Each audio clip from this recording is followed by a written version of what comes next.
All right, are you seeing a PowerPoint right now popping up for you? Okay, I'm gonna make this full screen. Or, oh look, it's Q Shaman. here we go. It is Q Shaman. I'm gonna try to play this video to start. Jesus Christ, we invoke your name. Amen. Amen. Let's all say a prayer in this sacred space. Thank you, Heavenly Father, for gracing us with this opportunity. Thank you. Let me take it back. Thank you, Heavenly Father. Amen. For this opportunity to stand up for our God-given unalienable rights. Thank you, Heavenly Father, for giving the inspiration needed to these police officers to allow us in this building, to allow us to exercise our rights, to allow us to send a message to all the tyrants, the communists, and the globalists that this is our nation, not theirs. Yes. That we will not allow the American way of the United States of America to go down. Thank you, divine, omniscient, omnipotent, and omnipresent Creator God, for filling this chamber with your white light of love, with your white light of harmony. Thank you for filling this chamber with patriots that love you and that love Christ. Thank you, divine, omniscient, omnipotent, and omnipresent Creator God, for blessing each and every one of us here and now. Thank you, divine Creator God, for surrounding and filling us with your divine, omnipresent white light of love, protection, peace, and harmony. Thank you for allowing the United States of America to be reborn. Thank you for allowing us to get rid of the communists, the globalists, and the traitors within our government. We love you and we thank you. In Christ's holy name we pray.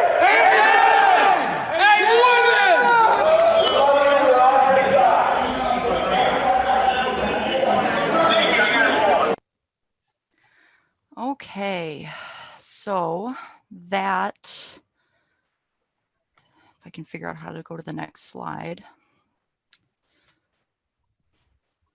I wanted to start this presentation with that because that was the thing that really grieved me, both as, well, mostly as a Christian, but secondarily as an American, that this happened.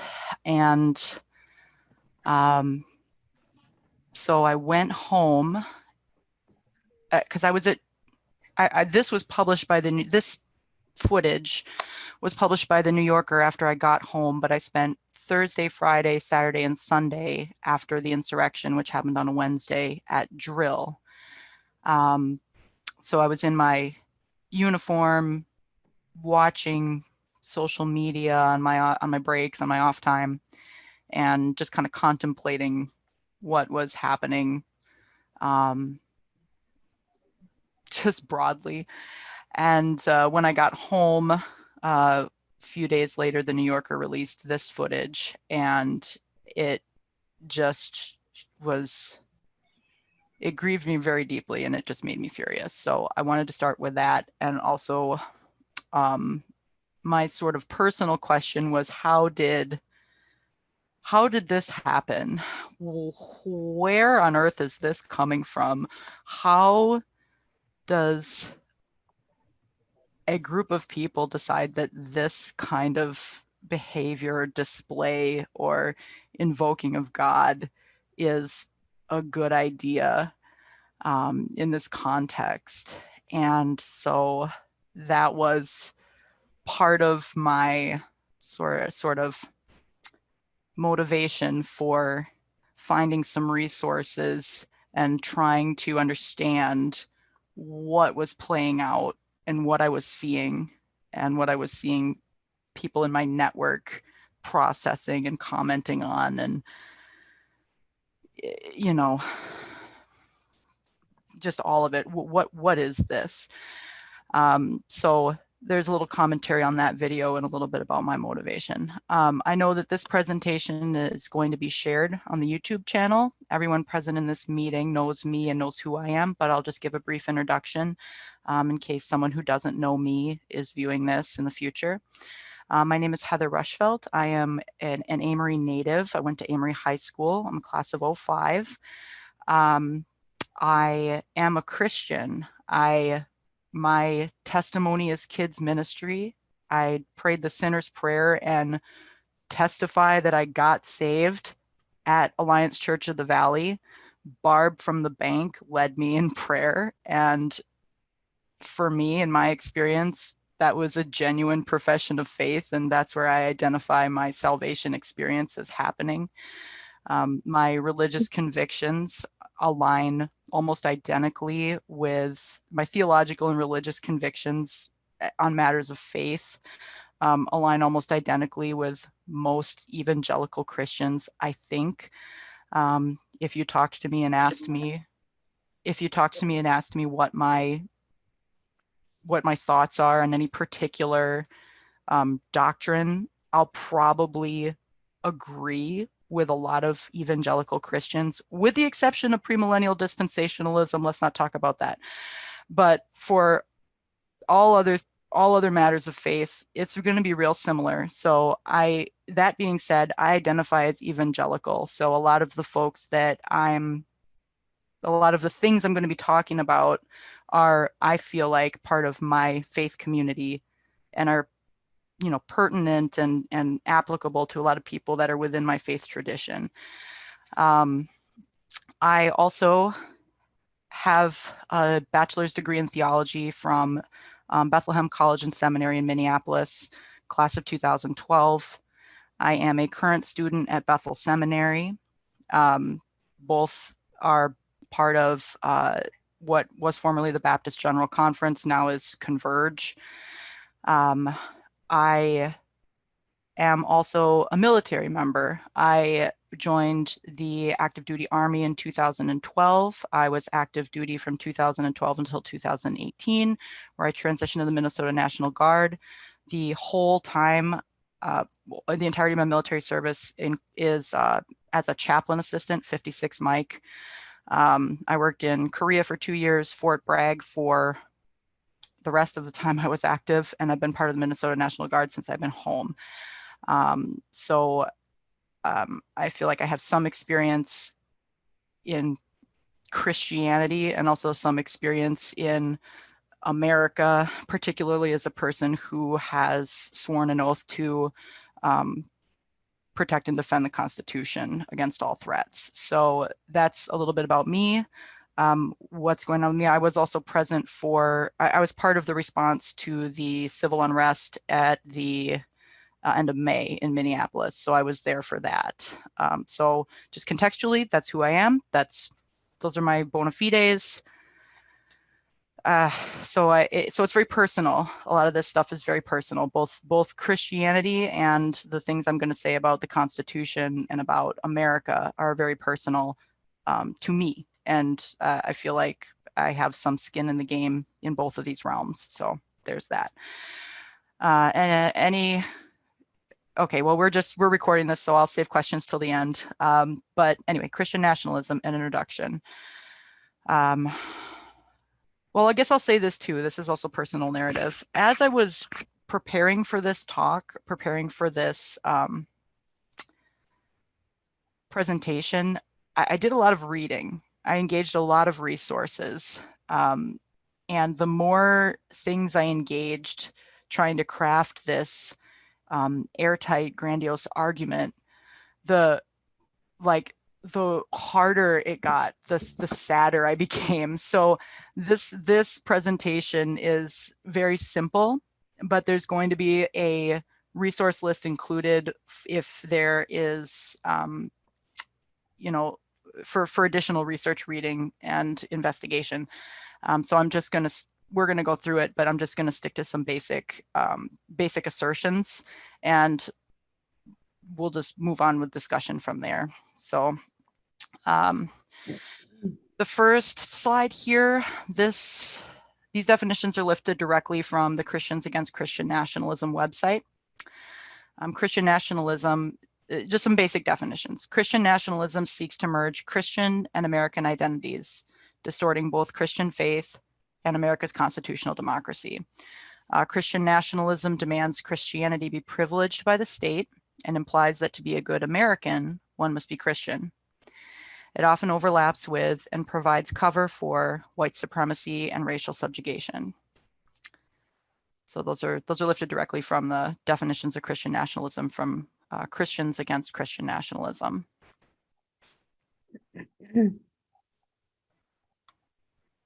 Where's my next slide? Okay, so the first thing I want to talk about here is the Constitution. A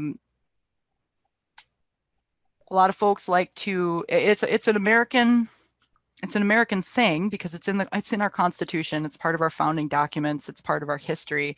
Is the idea of the separation between church and state, where people get that, or sometimes folks will say freedom of religion, where a lot of folks, where that's coming from is the Establishment Clause of the First Amendment of the Constitution. So I've got the First Amendment posted up right here. Congress shall make no law respecting an establishment of religion or prohibit the free exercise thereof, or abridging the freedom of speech or freedom of the press. But that first section there is the Establishment Clause. So we neither have an established religion and we have protections against religious suppression or people being kept from freely exercising their religious faith. The implication there, that's what lawyers do, is they're interpreting the laws, interpreting the amendments, interpreting the Constitution. But it's going to be my assertion that the way we ought to interpret that is just generally as lay people, is that America is not a Christian nation. And I'm going to argue that it was Christians that set it up that way or campaigned for that to be the case. The person I'm going to bring up here, I'll bring up John Leland in a second, but this is part of that assertion. So this is a paragraph that I am citing from an article from Focus on the Family, and it's from one of their Q&A. Sorry, let me grab my notes. One of their Q&A posts, and the name of the post, and there's a link down there, citation at the bottom, if anybody's interested in viewing this, and it's also going to be included in the resource list if anybody's interested in reading the entire article. The title of the article is Church, State, and the Idea of a Christian Nation. So earlier in the article, it specifically says, biblically speaking, there is not and cannot be any such thing as a Christian nation. And then this is the concluding paragraph there. The weapons of our warfare are spiritual, not carnal. Meanwhile, the state has been granted power to wield the sword, but the state is purely a secular institution, and as such, it has no business meddling in the affairs of the kingdom. It is authorized to use force only to maintain order, procure the public safety, and preserve justice. It should never tell people what to believe or how to live out the implications of their faith. And the reason I'm citing this article and the reason I'm citing this paragraph is that Focus on the Family is a resource that a lot of folks that I know personally trust and read and use, but it's also a little controversial because a lot of folks would categorize Focus on the Family as a organization that advocates for some things that might fall into a category of Christian nationalism. But my point in including that here is that, and I have a lot of personal critiques. If anybody wants to talk to me about Focus on the Family or James Dobson later, we can get in a conversation offline.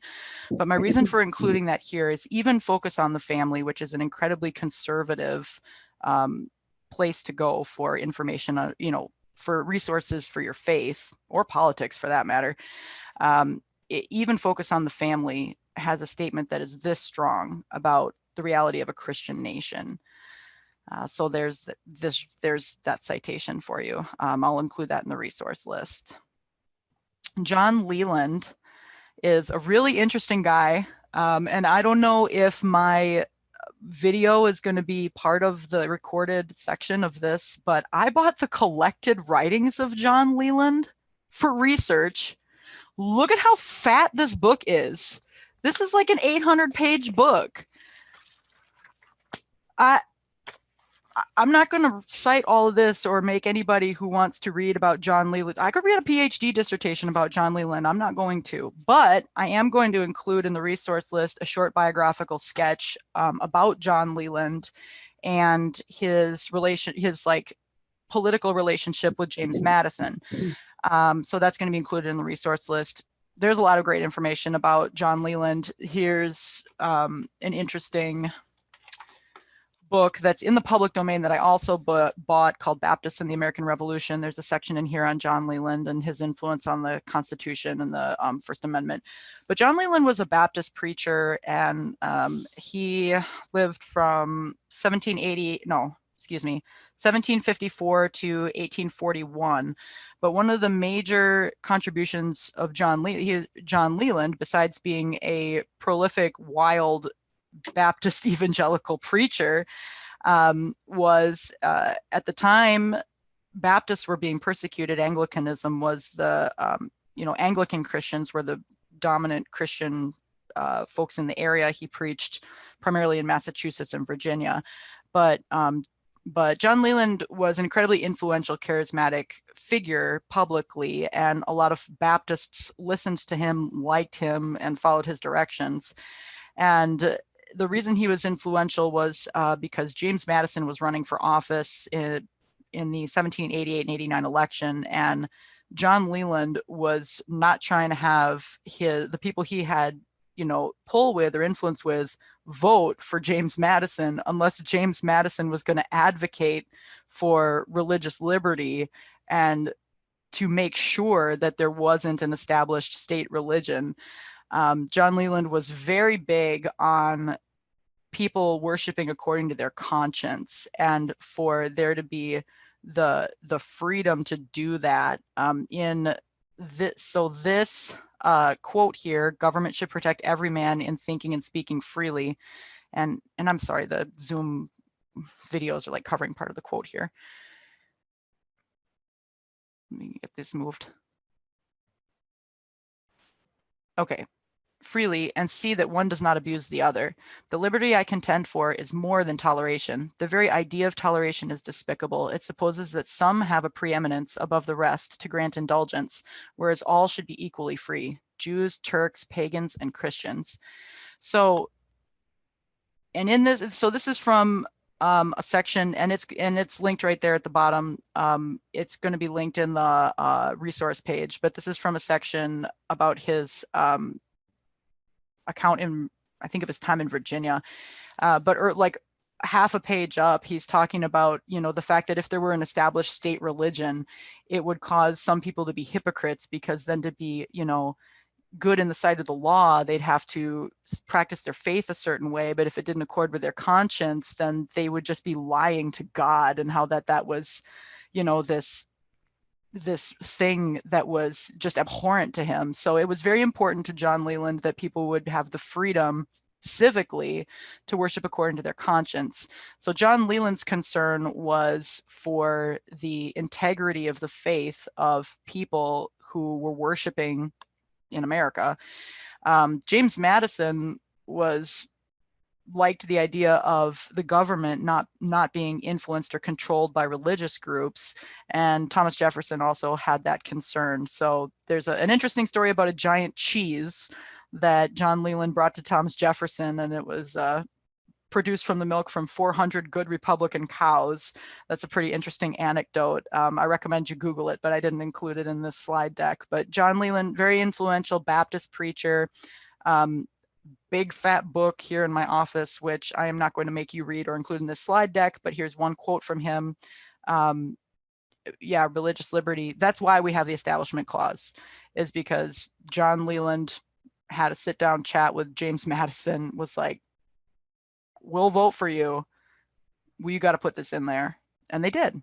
So we've got it there. When we say we want freedom of religion or religious liberty, it's because a Baptist preacher lobbied for it. So that's how that happened. Another important document that I'm including in this discussion is a citation, and this is a long citation. I'm going to read it here in a second, but I'll give a little context about the Barmen Declaration. This is a little piece of theology and a little bit of history too.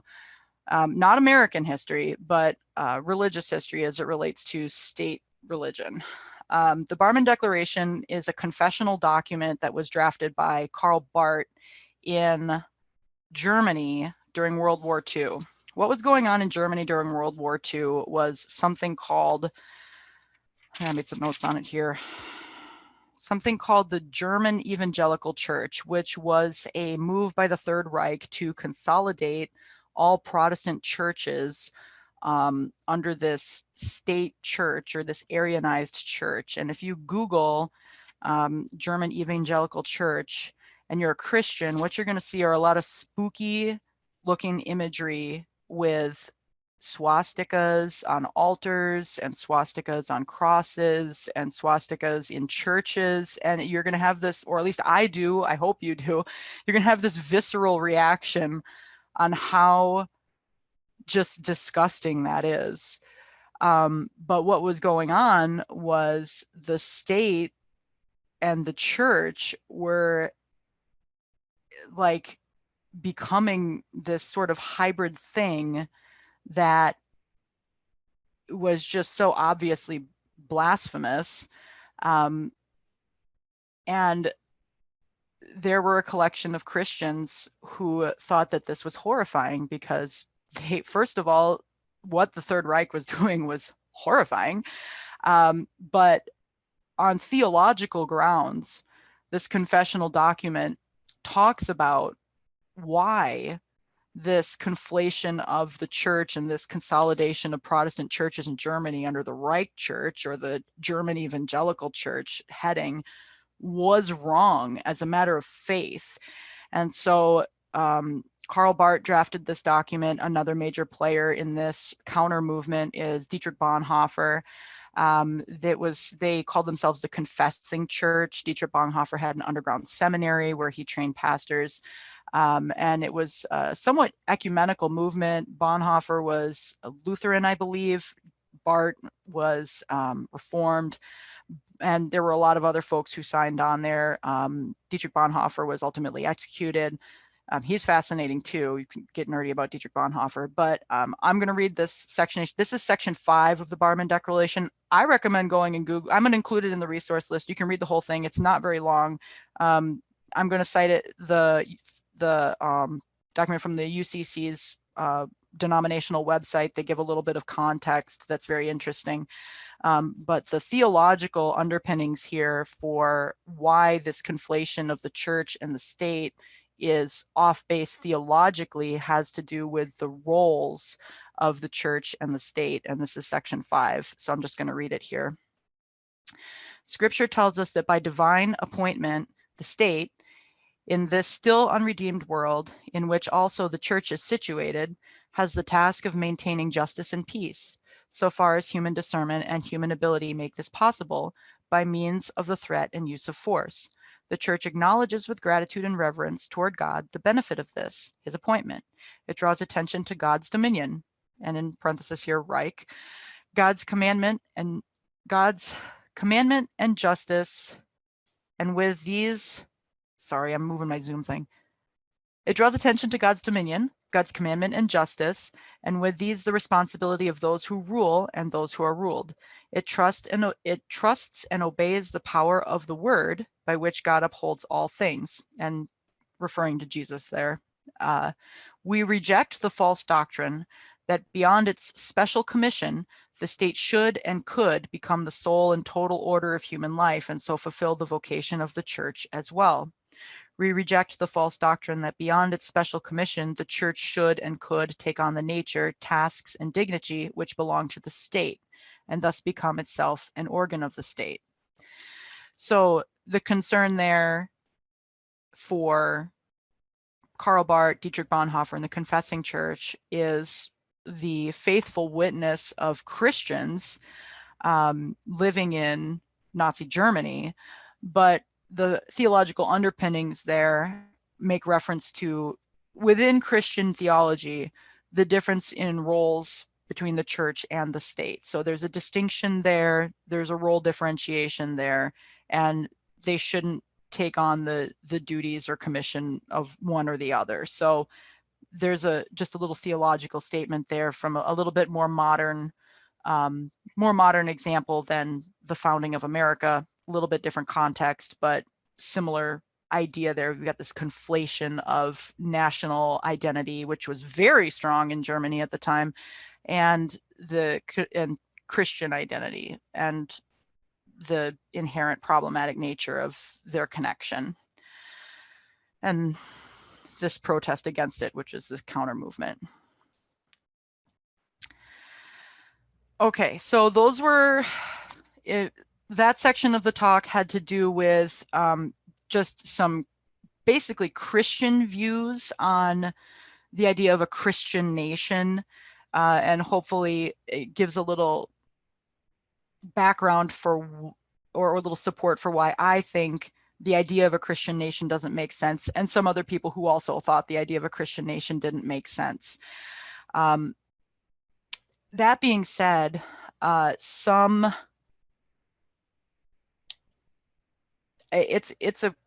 a phrase I hear thrown around a lot. And from here on out, most of this talk is going to be a little more anecdotal. I'm going to cite fewer references, but I'm just going to talk from my experience in this context.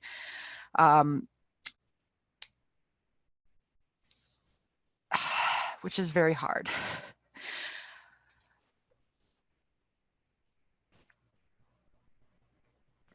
A lot of my thoughts on Christian nationalism have been influenced in the last month or so by this book, which was recommended to me by one of my, I'm not sure if this is like reverse, but anyway, the book is called Taking America Back for God, Christian Nationalism in the United States by Andrew Whitehead and Samuel L. Perry. And it is kind of a sociological overview of American identities and how people process their national identity and religious identity and how those connect. And there's Andrew Whitehead is also a speaker on one of the podcast episodes from the Christians Against Christian Nationalism website. I will recommend him. He's great. He really kind of explains kind of the sociological dimensions of how people's national identity and religious identity connect, and what the implications are for their worldview and how they see their life and their interaction with politics and their communities connecting, and what they should be advocating for, or how they should interact with, people in their network, or how they should vote.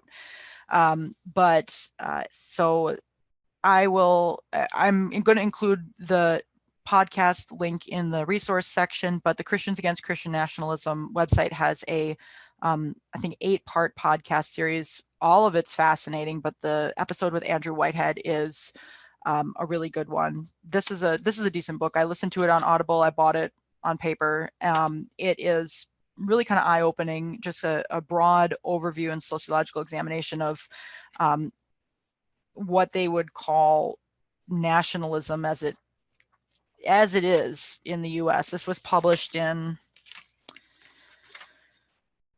March of 2020. So it is recent and kind of explores some of the dynamics that have been going on the last few years. So it's, relevant to our current context. But what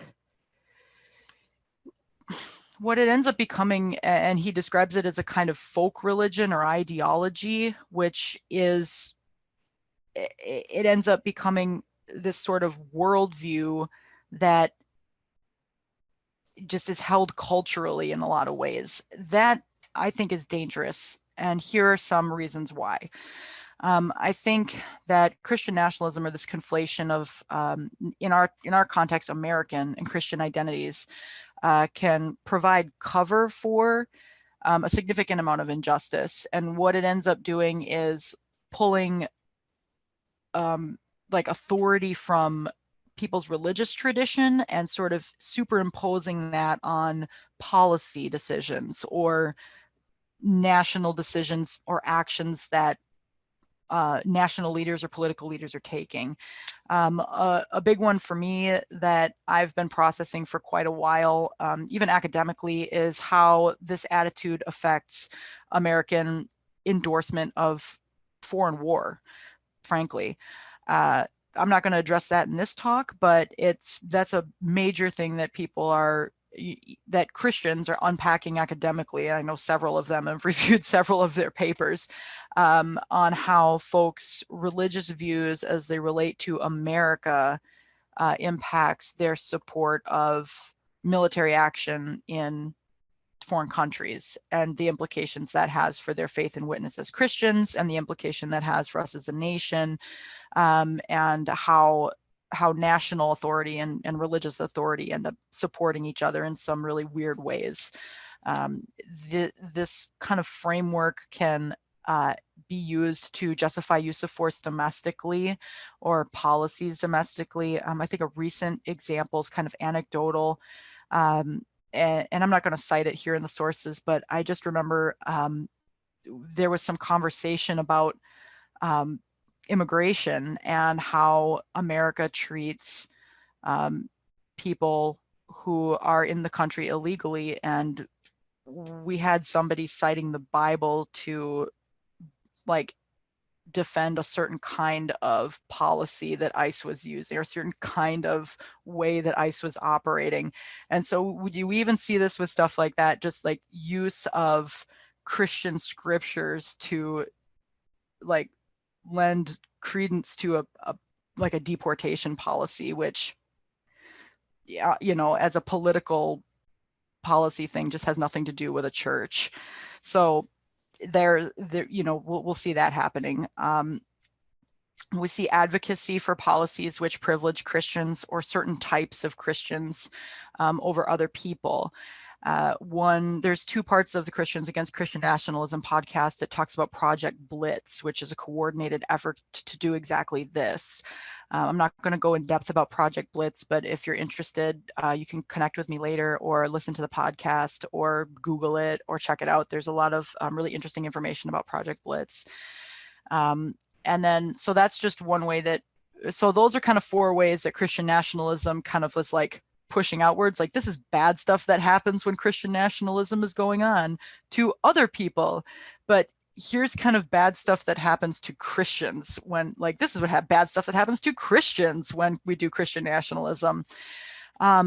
So we see a lot of, I see a lot of leveraging of people's faith tradition for political ends, which, you know, ends up, if you can get a bunch of people to show up for your candidate as a matter of faith, you're going to have some very devoted followers and some very devoted voters. So you get a lot of I think, this is personally my viewpoint here, I think you'll get a lot of political people trying to manipulate their constituency by leveraging their faith traditions and connecting their platform, their political platform, with their constituents' Christian faith. A specific example of this, and I didn't vote for, well, I don't even want to talk about how I voted. This is a specific example of this that grieved me, was during the 2020 Republican National Convention. Mike Pence replaced Jesus with Old Glory in part of his speech, where he was paraphrasing Hebrews 12 and cited the heroes of this land with reference to the heroes of faith in Hebrews 11. So we've got a direct sort of superimposition of American imagery and ideology, like right into a biblical text for the purpose of a campaign. So I thought that was terrible. Relevant Magazine had a whole article on it, but you see that sort of thing happening, not just with him, but you see that sort of thing happening where people's religious faith will be specifically manipulated for political ends. So I think that's a bad thing. I think that's a bad thing in general, but I think that's a bad thing for Christians. I think that's a bad thing for us. And then a bad thing for society, just in general, for Christian nationalism tends to reinforce a tribal view. There's an us versus them. There's, and when we get that kind of a dynamic going on, there's, as far as trying to work together politically for, humane social policies or fair maps or, a stimulus check agreements, anything at all, you have an us versus them dynamic, but it's drawn on faith lines. And I think that's not a good way to operate a society. So it's just a dynamic that happens, and it happens with a lot of different groups: conservative Christians versus liberal Christians, Christians versus Muslims. That's been a big one for a decade and a half, 2 decades here. I don't even know. It's Christian nationalism. It's like in-group, out-group stuff. It's not good. It's not a good way to run a society. So I don't think it's helpful. I don't think the tribalism is helpful, but it is a dynamic that happens with a Christian nationalist worldview. So moving on from anecdotal complaints about this person, anecdotal personal complaints about this particular ideology, I want to emphasize that I do not think that a critique of Christian nationalism as an ideology is an attack on Christianity or on Christians at all. And here's some reasons why I think that. Because you don't have to be a Christian nationalist to be a faithful Christian. You can just be a Christian, it's fine. And you can even be a conservative Christian or a patriotic Christian or a Christian who's in the military like I am. Or you can be a Christian who just doesn't conflate your faith with your national identity. And it's not and a critique of that worldview is not an attack on your faith, especially, hey, if you're a Christian watching this right now, if you're a conservative Christian, if you're a Republican, if you're in the military, I am all of those things. And I don't think that a critique of Christian, and I hope that you don't feel that way. I don't want to say that a critique of the ideology of Christian nationalism is an attack on your faith or an attack on a person's faith. I will cite some Christian movements and some Christians who have been, I've already cited at least one, John Leland, very politically involved, like American Christian, very influential on the establishment of our Constitution, very passionate about this separation of national and religious authority and identity. But some advocacy for some of the things that don't fall along the lines right now where Christian nationalist ideology is falling, there have been a lot of Christians involved. So here's a citation of some examples of Christian arguments for justice. Specifically since, and there's a lot. It's not just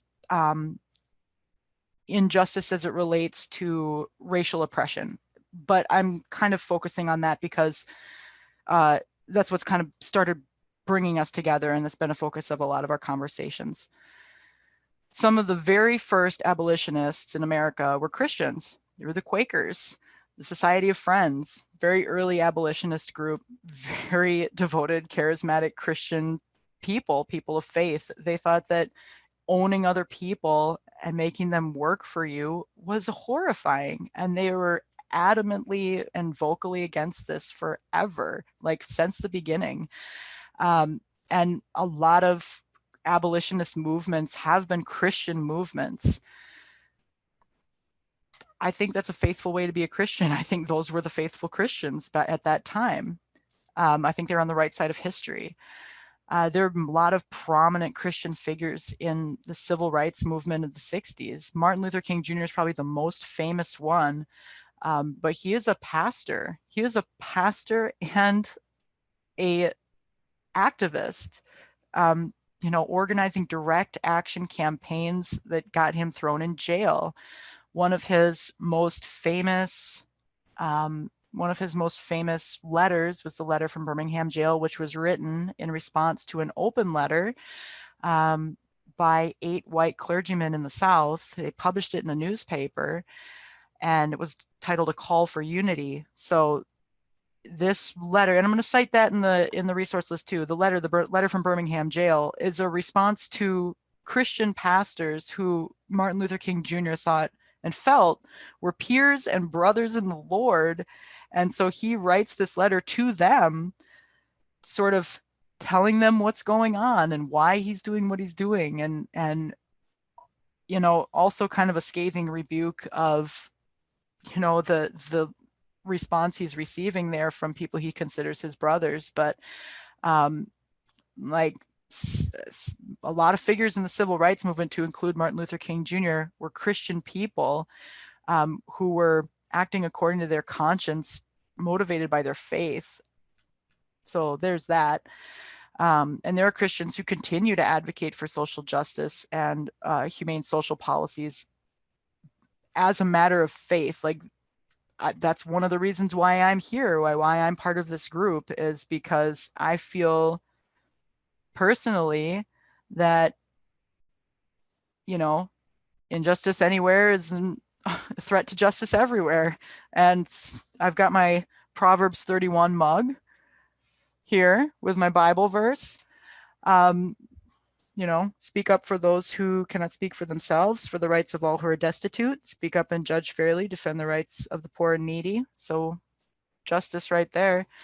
But I also included in this slide a Bible verse. So I'll give a little context on this one. I'm going so over. I'm so sorry. This is way longer than I thought it was going to be. This is a Bible verse that is here in Luke chapter 4, 18 and 19. Those are the verses.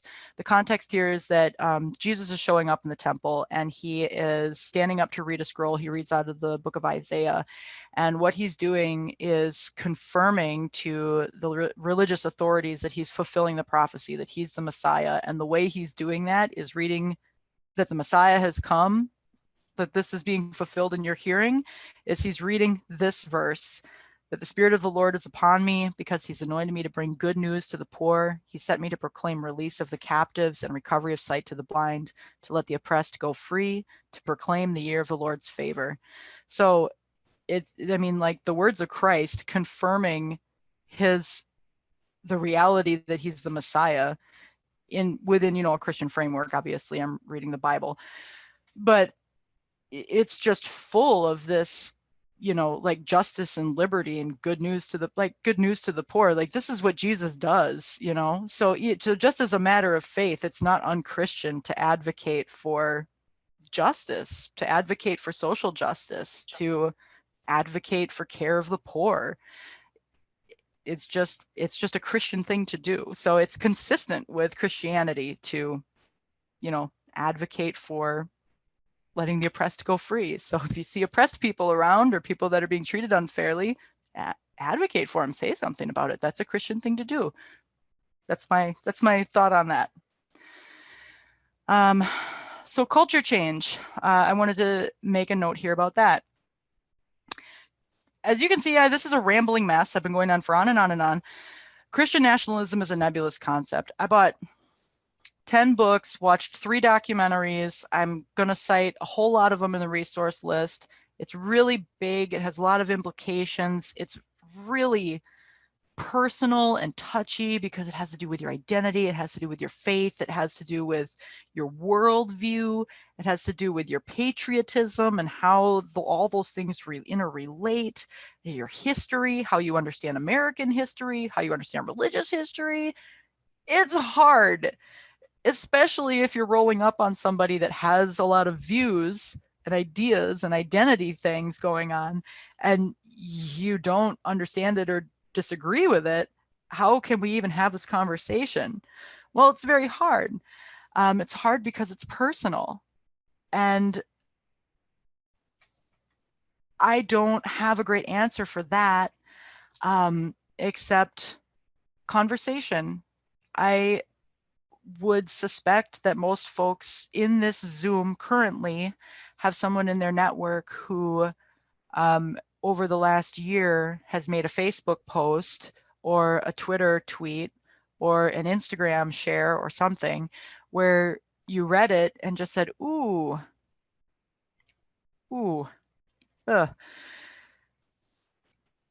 if we have friends and family in our network who we can have a conversation with, who know us and love us,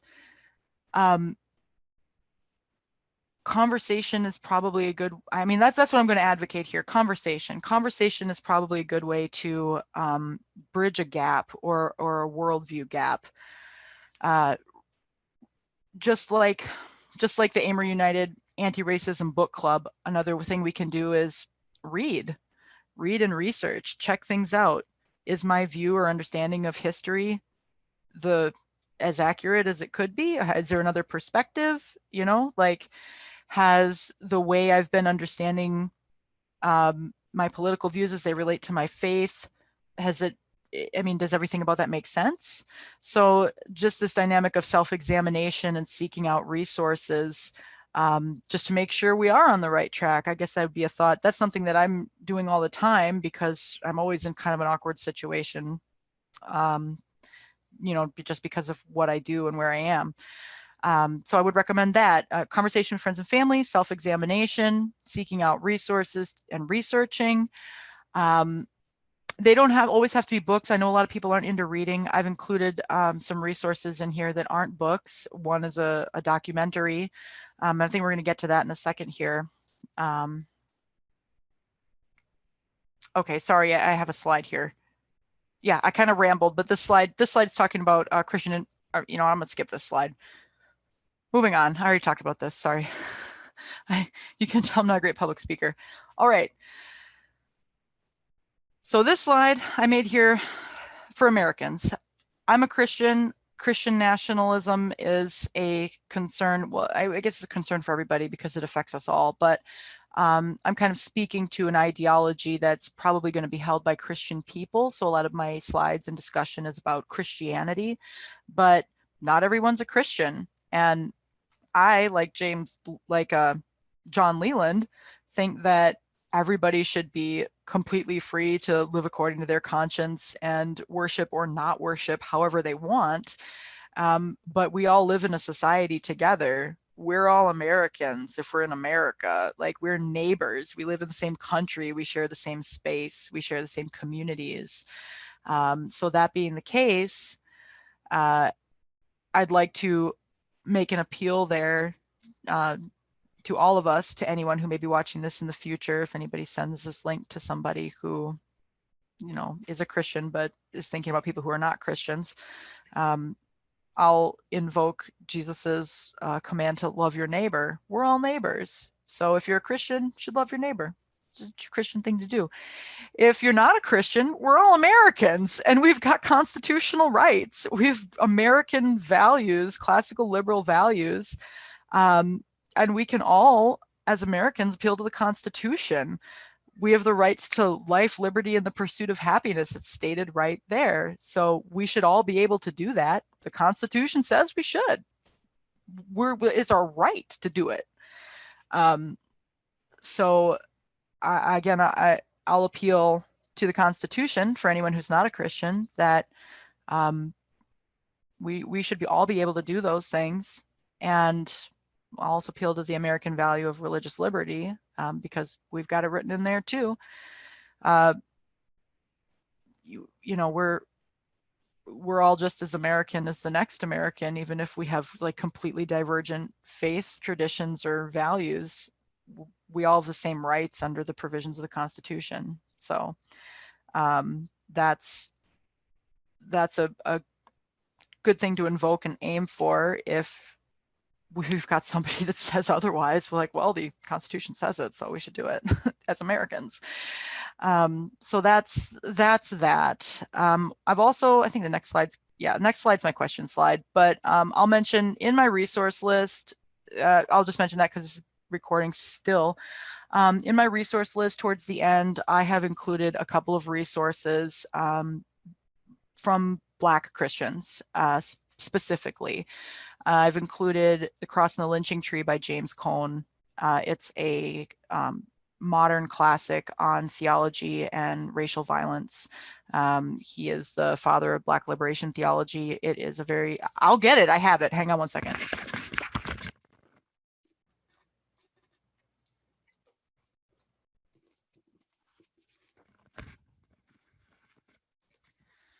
This is a very accessible book. It is a very painful book to read, but I would recommend anybody who is curious about intersections of faith and the Black American experience.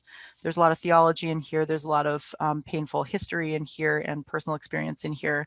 I would recommend it. There is a documentary that was recently released by PBS called The Black Church. This is our story. This is our song. It is long. It's a two-parter. It is a great documentary.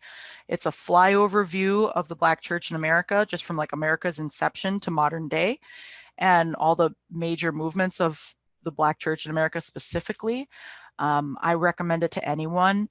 And another citation I put in there, I think I put, well, I'll put it if I haven't put it, but Stride Toward Freedom, Martin Luther King Jr. Oh, The Color Compromise by Jemar Tisby. This one. So this is a book that examines American evangelicalism and the relationship of evangelicalism in the 20th century to racial injustice. And it is an eye-opening read. Jemar Tisby is, he has a bachelor's from the University of Notre Dame, an MDiv from Reformed Theological Seminary. He is very honest about the church's relationship with racial injustice, and it is an eye-opening read. I recommend that one as well. So he's a Christian. These are not books that are attacks on Christianity. These are not resources that are attacks on our faith, but I think that they might help if we're having discussions, you know, amongst ourselves as Christians for understanding our religious tradition and our greater, in our broader context, and considering what Jesus might want us to do as I mean, like, I'm speaking to Christians right now, so anyone who's not a Christian, just sorry, but what Jesus might want us to do within our context to faithfully represent him and to be honest about our history, context, and anything that we might be doing or saying that have current implications. So that's some resources for food for thought, Christian resources, and to recommend to be read and interacted with in conjunction with thinking about Christian nationalism. Questions?